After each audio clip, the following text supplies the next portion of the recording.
परम पूज्य गुरुदेव वेदमूर्ति तपोनिष्ठ पंडित श्री राम शर्मा आचार्य जी द्वारा विरचित पावन प्रज्ञा पुराण की कथा का श्रवण आप चैत्र शुक्ल नवरात्रि के शुभ अवसर पर, जबकि यहाँ हरिद्वार में कुंभ पर्व का विशाल आयोजन किया गया है। इस कुंभ पर्व मेले पर आप सभी समागत हुए हैं और स्वाध्याय सत्संग के माध्यम से अपने जीवन को उच्चतर बनाने का प्रयत्न कर रहे हैं। उसी में कल आपने देवर्षि नारद और भगवान विष्णु के दिव्य संदेश को सुना। देवर्षि नारद ने जिज्ञासा प्रकट की थी कि भगवान बताइए, ये व्यक्ति दुखी क्यों है, क्यों परेशान है, क्यों हैरान है। तो भगवान विष्णु ने समाधान देते हुए कहा था, अदूरदर्शिता हि सर्वत्र नास्था क्रम परंपरा, अदूरदर्शिता ग्रस्ता जना विस्मृत्य गारवम, अचिंत चिंतना जाता अयोग्याचरणस्तथा, फलता रोग शोकार्ति कलह क्लेश नाशजम। हे नारद, इन दिनों अनास्था का दौर है। अदूरदर्शिता ग्रस्त हो जाने से लोग मानवीय गरिमा को भूल गए हैं, अचिंत चिंतन और अनुपयुक्त आचरण में संलग्न हो गए हैं। फलता रोग शोक कलह क्लेश भय विनाश विपत्ति का वातावरण बना हुआ है और भीषण विभीषिकाएं निरंतर धरती के अस्तित्व को चुनौतियां दे रही हैं। देखिए, जब आदमी के अंदर विकृत विचार आता है तो फिर मनुष्य की मानवीय प्रकृति से लेकर और ईश्वर प्रदत्त यह धरित्री की प्रकृति भी पूरी तरह से विकृत हो जाती है। विचार ही दुनिया की सबसे बड़ी संपदा है और विचार अगर ऊंचे होते हैं तो व्यक्ति संपदावान बनता है और विचार जब विकृत हो जाते हैं तो आए दिन उस पर विपदाएं टूटने लगती हैं। आज मनुष्य अपने जीवन की गौरव गरिमा को भूल गया। गरिमा थी इस बात में कि हम अपने माता पिता की सेवा करें, लेकिन आज मनुष्य माता पिता को सताने लगा। गौरव गरिमा थी कि हम गुरुजनों की इज्जत करें, लेकिन आज हम बड़ों को बेइज्जत करने लगे हैं। गौरव गरिमा इस बात में थी कि सन्मार्ग पर चलें, लेकिन दिन रात आदमी कुमार्ग पर चलता है। गरिमा इस बात में थी कि हम ईमानदारी का जीवन जिएं, लेकिन आदमी आज बेईमानी का जीवन जीने लगा। परिणाम क्या हुआ? वह अपने आत्मगरिमा से वंचित हो गया और अपने गौरव को भूलकर व्यक्ति भेड़िया जैसा बन गया। शेर का बच्चा बकरियों के मेमुआ जैसा मिमियाने लगा। आज आवश्यकता है कि हमको ये पहचान होना चाहिए कि मैं कौन हूँ। आत्मबोध होना चाहिए कि मैं वह हूँ। वह कौन? परमात्मा का शानदार राजकुमार हूँ। मैं गुरुदेव पंडित श्री राम शर्मा आचार्य जी का शिष्य हूँ। मैं गायत्री परिवार का सभ्य परिजन हूँ। जब ऐसी गौरव गरिमा हमारे अंदर आएगी तो फिर हम वरिष्ठ बनते हुए चले जाएंगे और वरिष्ठता जैसे जैसे हमारे अंदर बढ़ती है बंधुओं, वैसे वैसे मनुष्य का व्यक्तित्व भी बढ़ता हुआ चला जाता है।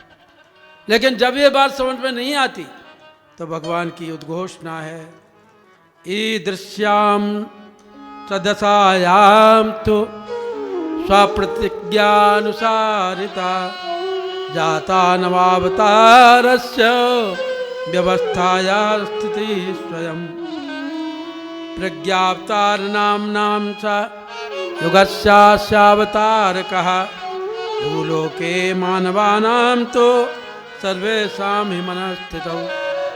जब व्यक्ति अपने बलबूते पर नहीं उभर पाता है तो भगवान इस धरती पर जन्म लेते हैं। और जन्म लेने का मतलब ये नहीं जैसा आपने तमाम विद्वानों के श्रीमुख से पुराणों में श्रीमद् भागवत में जैसा विस्तार आया है कि भगवान ने 24 अवतार धारण किए हैं, वैसे अवतारों की बात मैं नहीं कर रहा हूँ, बल्कि भगवान निराकार रूप में भी आते हैं। निराकारत्व हेतुश्च प्रेरणा कर्तुम् ईश्वरः। निराकार के रूप में भगवान प्रेरणा प्रदान करते हैं। और प्रेरणा ही नहीं बल्कि जो अवांछनीयता हमारे अंदर जम गई है उस अवांछनीयता को काट करके सदैशता हमारे अंदर प्रतिष्ठित करते हैं। भगवान के अवतार का हेतु स्वयं हमारे पूज्य गुरुदेव ने बताया है। जब जब डगमग हुई धर्म की नाव भंवर में ज्वारों में विविध रूप में तब भगवान तुम प्रकट हुए अवतारों में। जब जब डगमग हुई धर्म की नाव भंवर में ज्वारों में विविध रूप में तब भगवान तुम प्रकट हुए अवतारों में। रघुनायक बन अत्याचारी रावण यहाँ पछाड़ा था, ईश्वर निष्ठा के अभाव में दंभ कंस का मारा था। रघुनायक बन अत्याचारी रावण यहाँ पछाड़ा था, ईश्वर निष्ठा के अभाव में दंभ कंस का मारा था। शाश्वत यही कहानी प्रभु ने, शाश्वत यही कहानी प्रभु ने हर युग में दोहराई है। देव शक्तियों ने मिलजुल कर दुर्गा शक्ति जगाई है। मानवता का पतन देख कर, मानवता का पतन देख कर आज धरा तुलाई है। देव शक्तियों ने मिलजुल कर दुर्गा शक्ति जगाई है। देव शक्तियों ने मिलजुल कर दुर्गा शक्ति जगाई है। दुर्गा शक्ति जगाई है, दुर्गा शक्ति जगाई है, दुर्गा शक्ति जगाई है। देवताओं की पराजय होने लगी थी, तब शक्ति की आवश्यकता थी, लेकिन आज देवत्व की पराजय हो रही है तो बुद्धि की आवश्यकता है। और बुद्धि के प्रतीक के रूप में भगवान सगुण साकार रूप में नहीं आएंगे बल्कि निराकार रूप में आएंगे। बिन पद चले सुने बिन काना, कर बिन कर्म करे विधि नाना। आनन रहत सकल रस भोगी, बिन वाणी बकता बड़ जोगी। तन बिन परस नैन बिन देखा, ग्रहे घ्राण बिन बास अशेषा। अस सब भांति अलौकिक करनी, महिमा अमित जाई नहीं बरनी।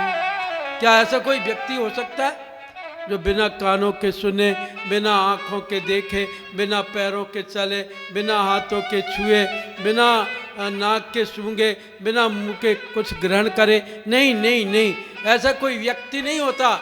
ऐसा विचार होता है, और विचार किसी श्रेष्ठ पुरुष के अंदर ही पैदा होता है। इसलिए भगवान निराकार होने के कारण किसी वरिष्ठ व्यक्ति के अंदर वो ऐसी प्रेरणा पैदा करते हैं जिससे कि उसके अंदर युग परिवर्तन का संकल्प पैदा होता है और वह परम पूज्य गुरुदेव के कार्य के लिए कार्य क्षेत्र में निकल पड़ता है। ऐसी वरिष्ठ आत्माओं को के विषय में परम पूज्य गुरुदेव कहते हैं कि वरिष्ठता की पहचान क्या है। हम कैसे जाने कि यह वरिष्ठ है या कनिष्ठ है, श्रेष्ठ है या श्रेष्ठ नहीं हैं, तो इसके लिए परम पूज्य गुरुदेव कहते हैं कि मैं अपनी प्रतिज्ञा के अनुसार वरिष्ठ लोगों के अंदर सत प्रेरणा प्रदान करता हूँ। क्योंकि भगवान की यह प्रतिज्ञा है कि जब जब व्यक्ति की बुद्धि भ्रमित होती है तो उस भ्रमित बुद्धि को श्रेष्ठ करने के लिए सद्बुद्धि वाले सज्जनों को उत्पन्न करता हूँ। और उन सज्जनों को वरिष्ठ कहा गया है, और वरिष्ठ का मूल्यांकन करते हुए परम पूज्य गुरुदेव लिखते हैं प्रज्ञा पुराण में, वरिष्ठता नाराणाम तो श्रद्धा प्रज्ञावलंबिता। तो वरिष्ठता नाराणाम तो श्रद्धा प्रज्ञावलंबिता। किन लोगों के अंदर परम पूज्य गुरुदेव श्रेष्ठ विचार देते हैं? हर किसी के नहीं। कौन है वरिष्ठ? जिसके अंदर श्रद्धा हो, प्रज्ञा हो, निष्ठा हो। श्रद्धा किसे कहते हैं? श्रद्धा हृदय के सद्भाव को कहते हैं। प्रज्ञा मस्तिष्क का सद्ज्ञान है, और निष्ठा बंधो मनुष्य के सत्कर्म को कहते हैं।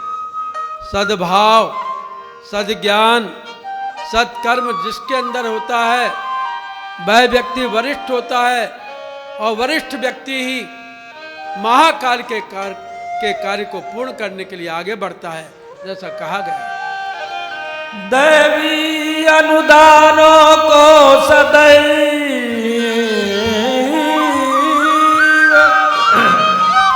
दैवी अनुदानों को सदैव मानव वरिष्ठ ही पाते हैं।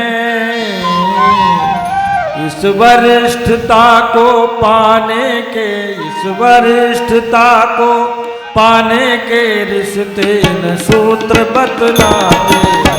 इस वरिष्ठता को पाने के रिश्ते न सूत्र बतलाते। इस वरिष्ठता को पाने के रिश्ते न सूत्र बतलाते। साधन सुविधाओं के बल पर,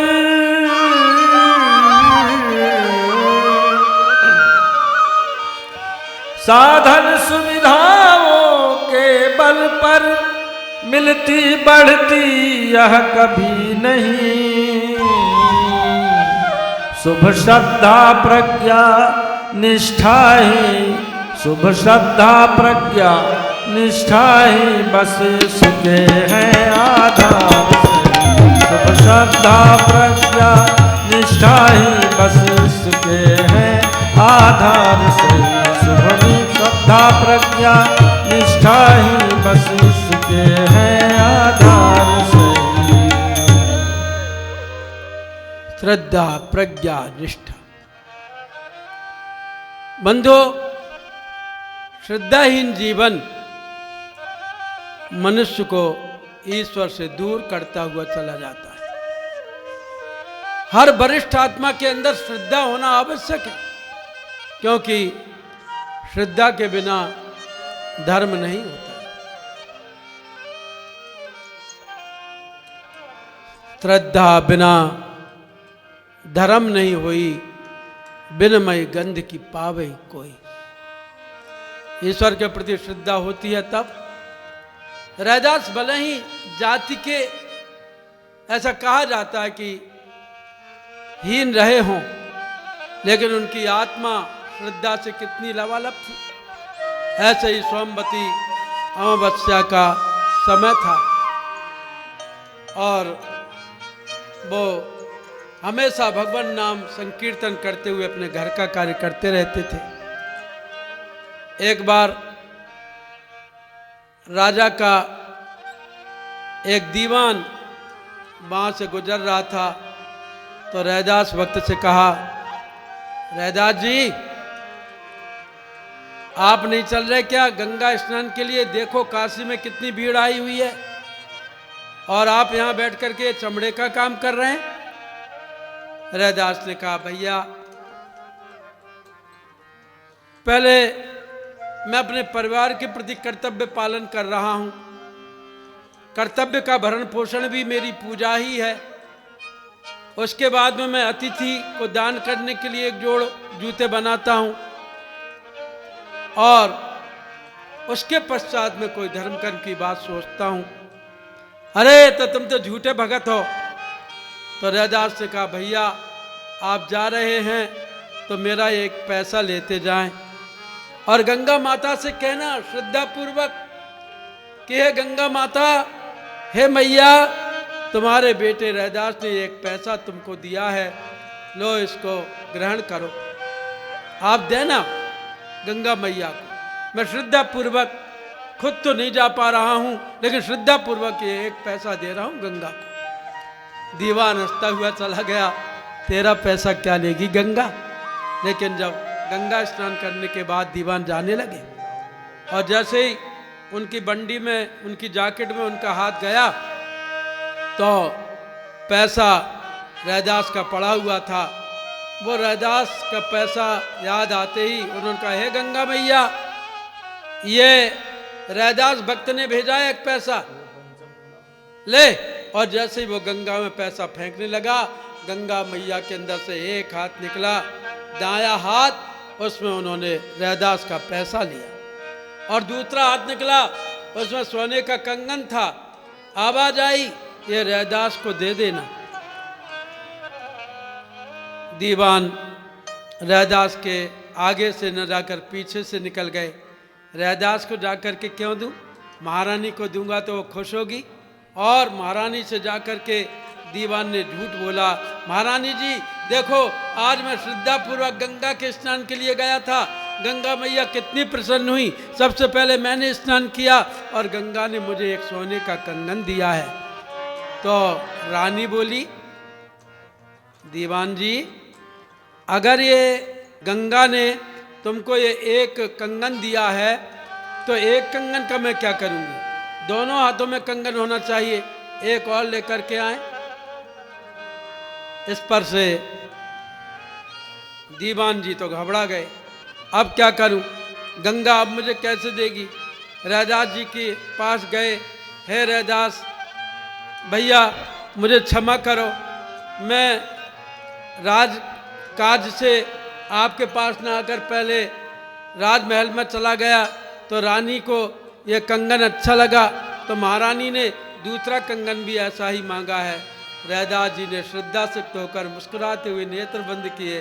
सारी घटना को उन्होंने समझ लिया और फिर भी उस दीवान के प्राण बचाने के लिए रैदास जी ने उस कंगन को अपने चमड़े गलाने की कठौती में डाला और हाथ हिला करके कहा, हे गंगा मैया, यदि आप मेरी श्रद्धा से, मेरी भक्ति से, मेरे लोक मंगल की भावना से प्रसन्न हैं तो आप मेरी कठौती में ही प्रकट हो जाएं। भल भल भल भल गंगा बहने लगी और रैदास ने से गंगा में हाथ चलाया, दूसरा कंगन भी रैदास के हाथ में था। तभी से लोग कहने लगे कि मन चंगा तो कठौती में गंगा। यह श्रद्धा है। श्रद्धा से मीराबाई ने पत्थर में कन्हैया को उत्पन्न कर दिया था। श्रद्धा के बल पर बंधुओं गोस्वामी तुलसीदास जी ने कृष्ण को राम बना दिया था। श्रद्धा के बल पर हनुमान जी ने अपनी छाती फाड़ करके सीता राम जी के दर्शन करा दिए थे। और प्रणवऊ पवन कुमार खलबन पावक ज्ञान घन जासु हृदय आगार बसई राम सर चाप धर। आज हम श्रद्धालु खुद बने और दूसरों की श्रद्धा को बढ़ाने का प्रयत्न करें, क्योंकि दूसरों की श्रद्धा को तोड़ना तो बड़ा महापाप कहा गया। जैसे धर्म के प्रति, गुरु के प्रति, मिशन के प्रति, आश्रम के प्रति, शांति कुंज के प्रति हम किसी की श्रद्धा को कम न करें। अगर कम करेंगे तो हम वरिष्ठ नहीं कहलाएंगे। वरिष्ठ वही है जो खुद श्रद्धा से ओतप्रोत रहे और दूसरों को श्रद्धालु बनाने का प्रयत्न करे। दूसरी बात है प्रज्ञा। आज ज्ञान तो भरा पड़ा है, किसी भी आदमी से बुद्धू कह दो तो वो लड़ने के लिए तैयार हो जाएगा। आज आदमी डीलिट है, पीएचडी है, डीन है, आज आदमी एमबीए है, एमबीबीएस है, एलएलबी है, आज का आदमी एमबीए है, जाने कौन कौन सी डिग्रियां लिए घूमता है, लेकिन ज्ञान होते हुए भी प्रज्ञा नहीं। अर्जुन के अंदर जब तक प्रज्ञा नहीं थी तब तक अर्जुन किंग कर्तव्य विमूढ़ बना रहा, असमंजस में फंसा रहा। अर्जुन धर्म क्षेत्र को क्षेत्र में थर थर कांपने लगा था। कहने लगा था, भगवान ये तो मेरे मामा हैं, भांजे हैं, चाचा हैं, भतीजे हैं, भाई हैं, बंधु हैं, जीजा हैं, मौसा हैं, फूफा हैं, सगे हैं, संबंधी हैं, गुरु हैं, शिष्य हैं, बड़े हैं, छोटे हैं, पुत्र हैं, नाती हैं, दादा हैं, नाना हैं, मैं इनसे युद्ध नहीं करूंगा, भीख मांग करके न खा लूंगा। लेकिन जब भगवान श्री कृष्ण ने अर्जुन के अंदर प्रज्ञा का संधान कर दिया, प्रज्ञा को जागृत कर दिया, अर्जुन ये तुझे विषम स्थिति में, इस विपरीत काल में तेरी बुद्धि कैसी हो गई? तू अपने भीतर की प्रज्ञा को जागृत कर। असोचानंद सोचस्तम प्रज्ञा वादांश वास से कथा सुंच कथा सुनंस नाम सोचंति पंडिता। और अर्जुन गीता का अमृतमयी प्रज्ञा संदेश सुनकर के थरथरा करके थनथना करके खड़ा हो गया था और कहने लगा था कि भगवान मुझे प्रज्ञा प्राप्त हो गई, मेरी बुद्धि जो तरह तरह से भ्रम पैदा कर रही थी वह बुद्धि नष्ट हो गई, प्रज्ञा जागृत हो गई। अब करिष्ये वचनम तव, मैं आपके वचनों को पूर्ण करने के लिए तैयार हूं।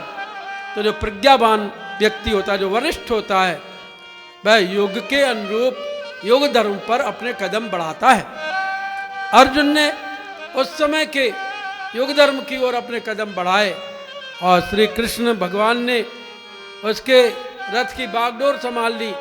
आज भी यदि हमारे अंदर श्रद्धा होगी, प्रज्ञा होगी, तो महाकाल, तो परम पूज्य गुरुदेव हमारे जीवन रथ की डोर को अपने हाथों में थामेंगे और बंधुओं फिर हमको वरिष्ठ की पदवी प्राप्त हो जाएगी।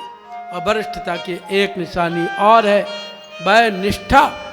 आज तो हमारी निष्ठाएं बदलती रहती हैं, लेकिन निष्ठावान आदमी मरने को नहीं डरता। जब गुरु गोविंद सिंह ने कहा आज धर्म खतरे में है, आज संस्कृति करा रही है, आज मानवता चीत्कार कर रही है, आज भारत माता दो दो आंसू ढार करके रो रही है, विधर्मी हमारे धर्म को नष्ट किए जा रहे हैं, क्या कोई है जो धर्म की रक्षा के लिए आगे आ सके? बंधुओं, सबसे पहले ज्ञान प्रकाश उठा, गुरु गोविंद सिंह उसको पर्दे के पीछे ले गए, खट की आवाज आई और खून से तली रंगी हुई तलवार ले आए। कोई है तो धर्म संस्कृति के, कोई निष्ठा धर्म और संस्कृति के लिए कोई निष्ठावान व्यक्ति अपने प्राणों की कुर्बानी कर सके? बंधुओं, साहेब चंद नाम का एक आदमी उठा, फिर आवाज आई सिर काटने की और फिर खून से रंगी तलवार गुरु गोविंद सिंह बाहर लाए। लाखों की भीड़ थी, सन्नाटा छा गया। कोई है तो दया राम नाम का एक आदमी उठा और दया राम को मार करके फिर आए गुरु गोविंद सिंह। और कोई है, मोहम्मद चंद नाम का एक आदमी उठा और उसको भी मारा।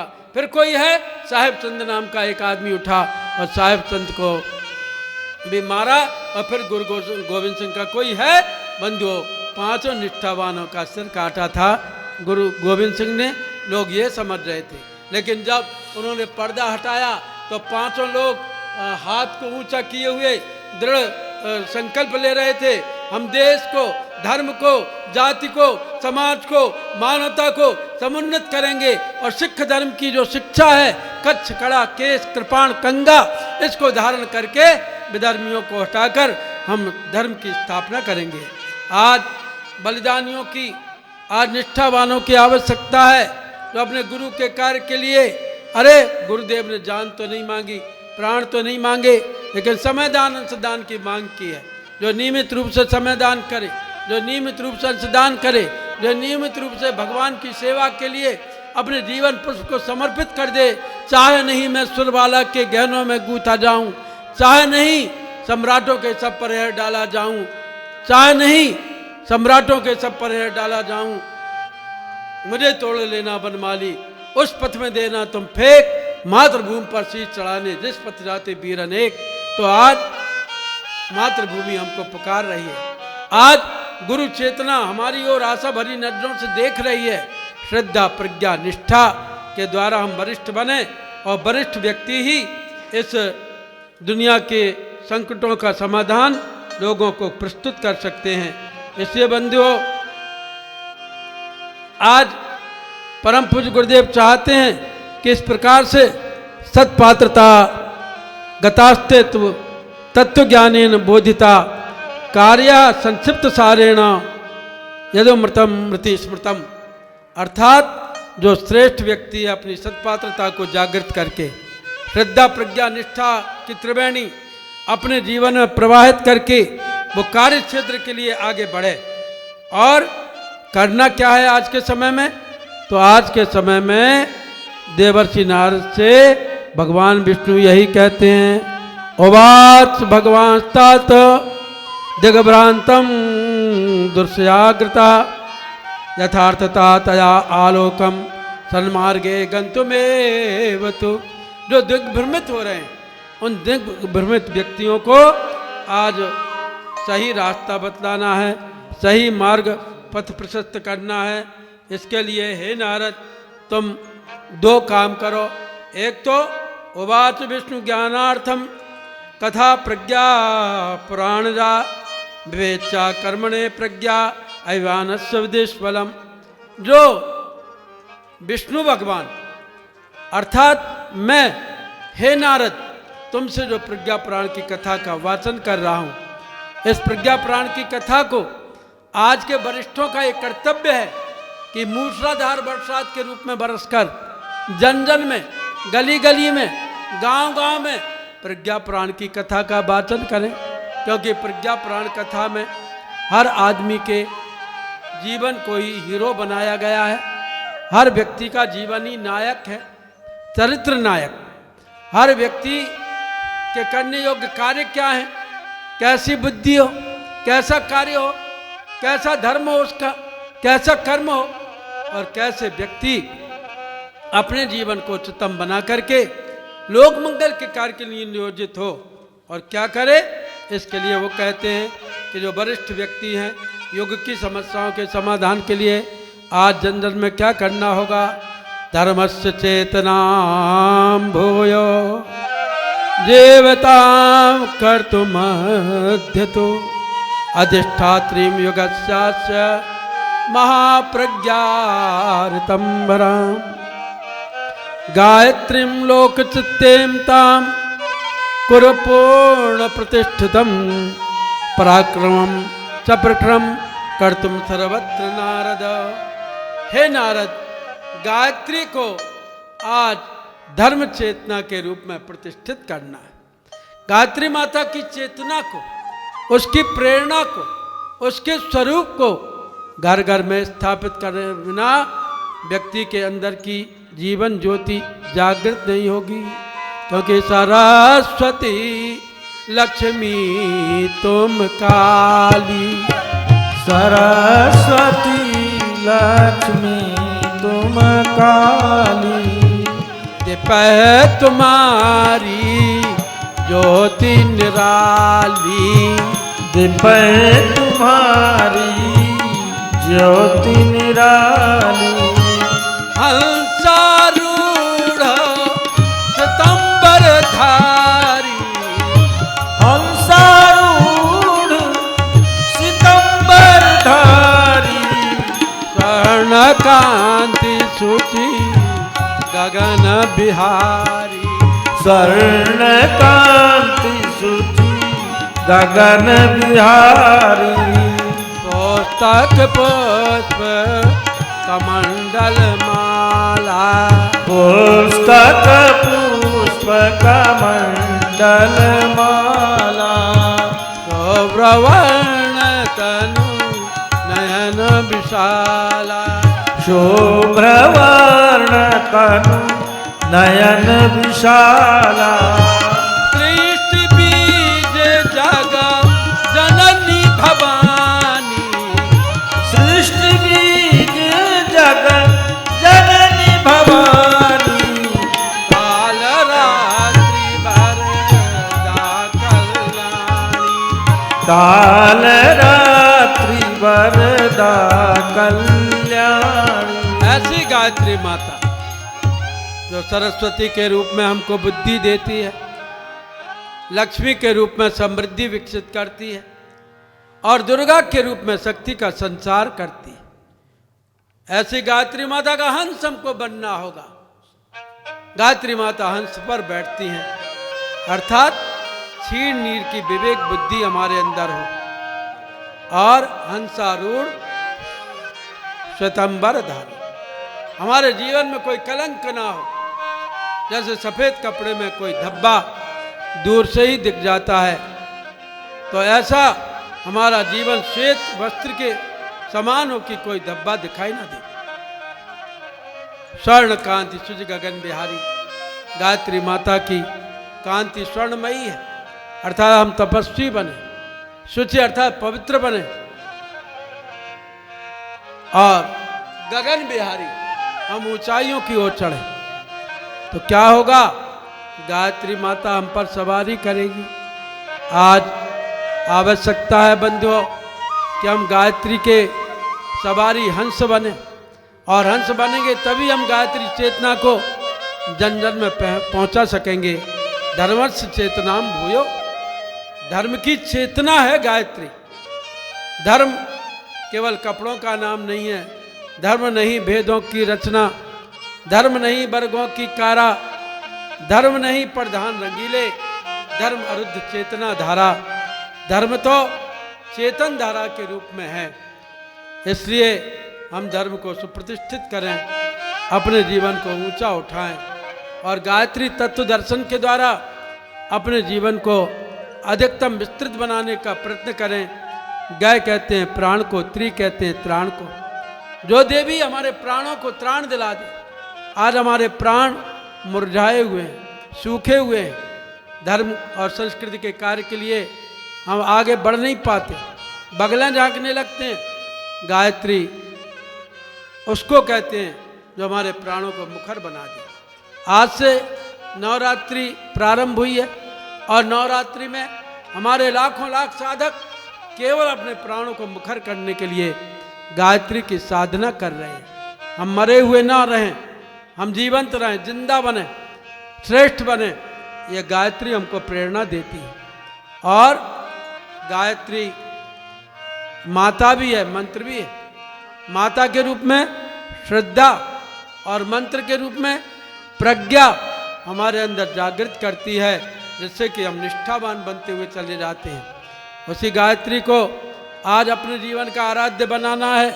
ना ही गंगा समम तीर्थम, ना देवो के स्वाद परा, गायत्री समम मंत्रम नास्ति, ना भूतो न भविष्यति। गायत्री माता के रूप में हमारा लालन पोषण करती है और गायत्री मंत्र के रूप में हमारे अंदर के कसाय कलमशों को मिटा करके हमको पवित्र प्रखर श्रेष्ठ बनाती है। इससे बंधुओं, नवरात्रि में गायत्री का अनुष्ठान जरूरी है। गायत्री की भक्ति, गायत्री की शक्ति जरूरी है।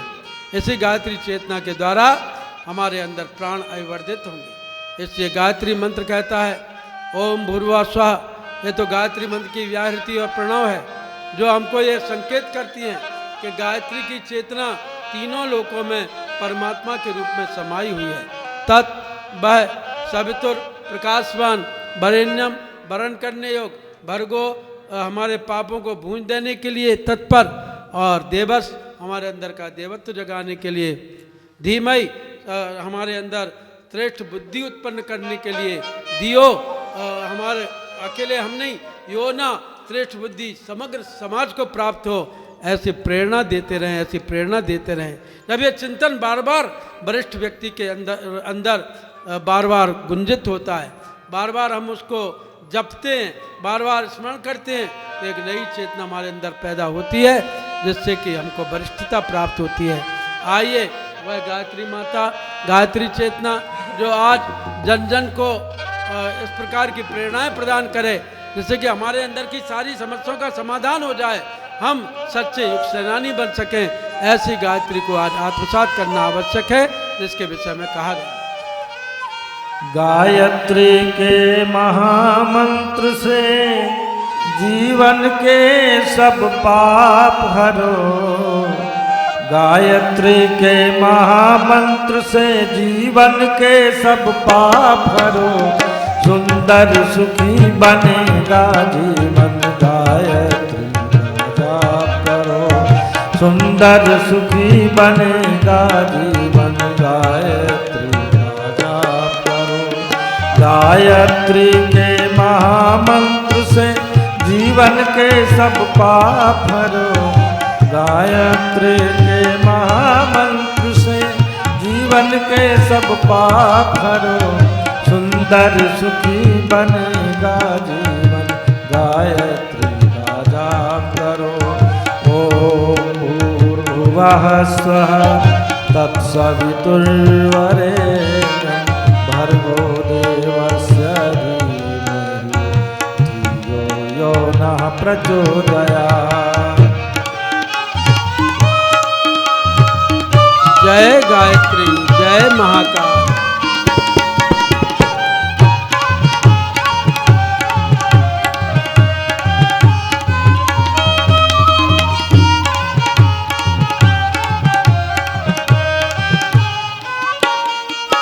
ये मंत्र है मंगलकारी, सद्बुद्धि बढ़ाने वाला। ये मंत्र है मंगलकारी, सद्बुद्धि बढ़ाने वाला। हर साधक के जीवन में नवज्योति जगाने वाला।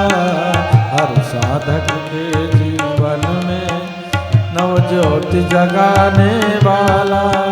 सब कष्ट मिटाने वाला।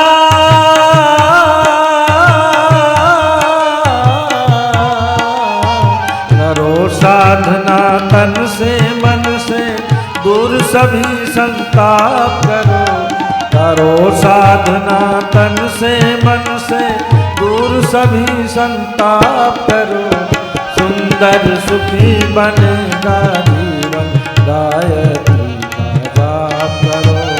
सुंदर सुखी बनेगा जीवन गायत्री का जाप करो। ओम भूर्भुवः स्वः। ओम भूर्भुवः स्वः।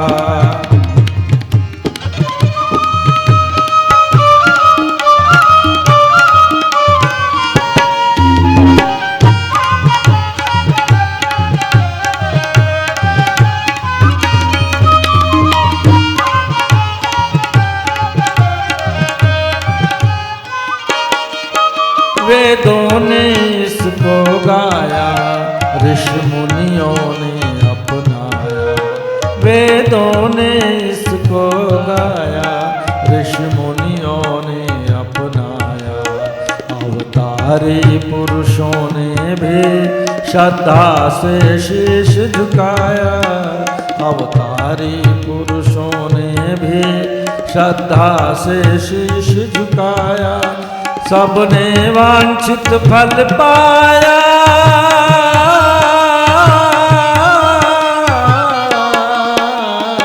कलयुग में भी से सुमिर कर सब अपने अभिशाप करो।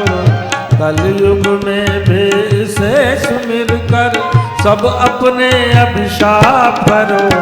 सुंदर सुखी बनेगा जीवन गायत्री गायत्री के महामंत्र से जीवन के सब पाप हरो। गायत्री के महामंत्र से जीवन के सब पाप हरो।